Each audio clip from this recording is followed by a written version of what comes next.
नर्मदे हर। नर्मदा बांध गेट के पास वीर बजरंगबली के दर्शन कर हम अपनी यात्रा भाग 22 शुरू करने जा रहे हैं। नर्मदा सागर बांध पर बनी यह परियोजना लगभग 1000 मेगावाट बिजली पैदा करती है और इसका पानी उपयोग करने के बाद 1 किलोमीटर आगे मुख्य धारा में नर्मदा की मुख्य धारा से जुड़ जाता है, जो एक बहुत ही अद्भुत रोमांचकारी दृश्य दिखाता है, जिसको हम अपनी यात्रा में अभी आगे देखेंगे।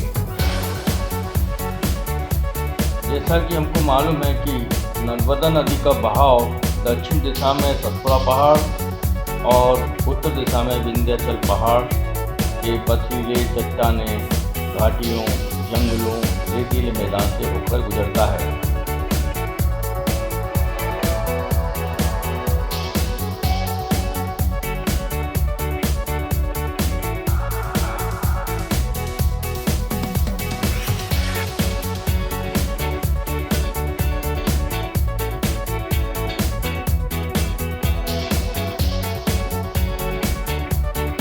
साथियों, हमारी नर्मदा दर्शन यात्रा में नर्मदा के दर्शन लगातार होते रहें, इसी को कोशिश में पहाड़ी नालों से पार करने के लिए आगे पीछे कभी ऊपर नीचे चलते हुए हमको ये यात्रा करनी होती है, ताकि हम वापस नर्मदा नदी के किनारे चल सकें। इस तरह की यात्रा में केवल पैदल मार्ग से ही हम ये कर सकते हैं।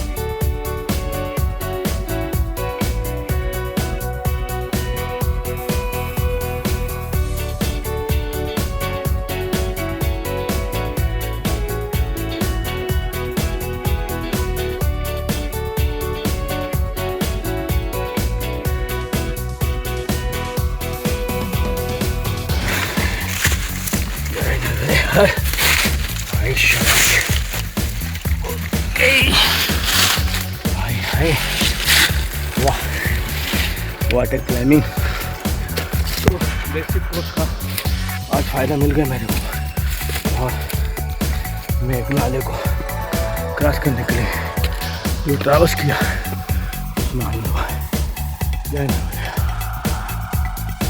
सतपुड़ा घाटी के जंगली नाले को पार कर सुंदर पथरीले चट्टानों से होते हुए वापस हम नर्मदा नदी के पास पहुंच जाते हैं। अब हमको विहंगम दृश्य देखने को मिलने वाला है, जहां पर बिजली घर का पानी मुख्य धारा में मिलेगा।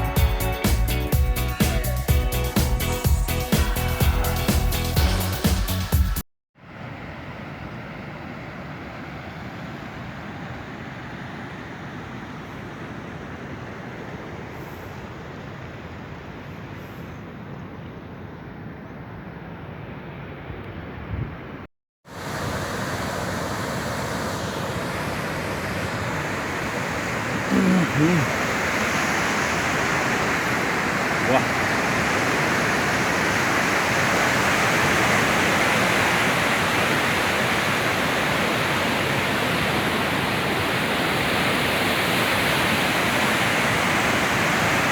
Water bubble pressure, nice. Satpura पहाड़ का यह पानी के बीच में टुकड़ा पानी में तैरता हुआ जहाज जैसा नजर आ रहा है। चलिए अब नदी के किनारे ऊंची चट्टान पर चढ़कर इस विहंगम दृश्य को देखें। What beautiful! Never, never, never, never, never. नर्मदे हर, नर्मदे हर, नर्मदे हर, नर्मदे हर, नर्मदे हर, नर्मदे हर, नर्मदे हर। वाह वाह वाह, नर्मदे हर।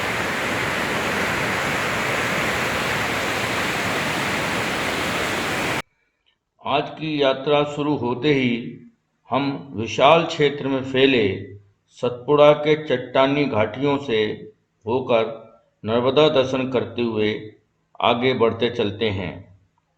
साथियों, इस प्रकार के सुंदर प्राकृतिक नज़ारों को देखने के लिए हमें गहराइयों के अंदर, जंगलों के अंदर भी जाना पड़ता है, तभी हमको ये प्राकृतिक नज़ारे नज़र आते हैं। नर्मदे हार।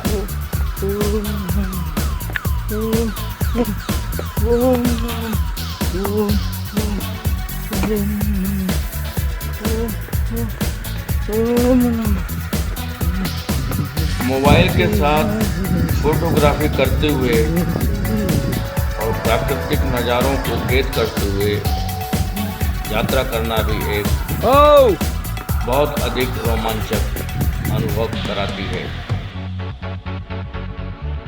सतपुड़ा और विंध्याचल के बीच तेजी से बहती यह नर्मदा की धारा नर्मदा बांध के बिजली घर से छोड़े गए पानी की वजह से है।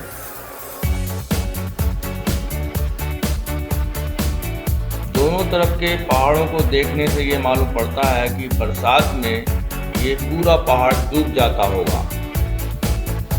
अब तो बांध बन गए हैं, इसलिए कंट्रोल करके पानी छोड़ा जाता है, जिसकी वजह से हजारों सालों से नर्मदा नदी की तेजी बहती धारा की मार से ये सुंदर बड़ी बड़ी चट्टानें, टापू अब सुरक्षित हो गए हैं।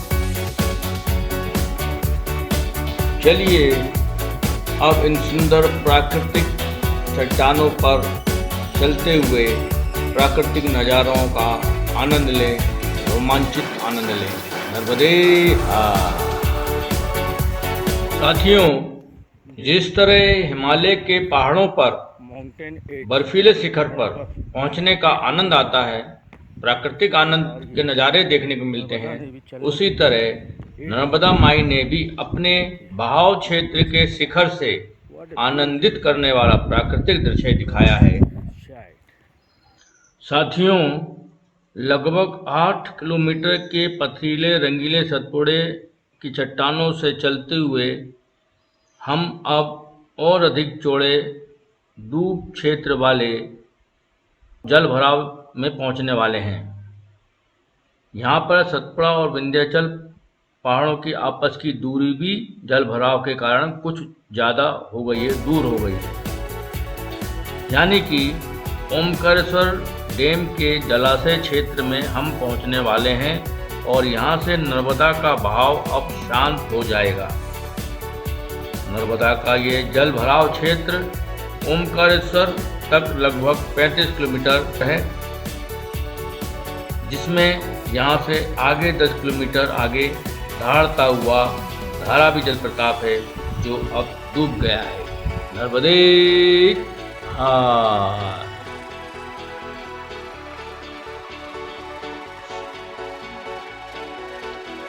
साथियों, अब हम ओमकारेश्वर डैम के डूब क्षेत्र में पहुंच गए हैं। पास ही एक और जंगली नाला को पार करने के लिए मछली पकड़ने वाले कैंप से नाव की सहायता लेकर हम इस नाले को पार करते हैं और आगे की यात्रा फिर शुरू करते हैं। नर्मदे हार।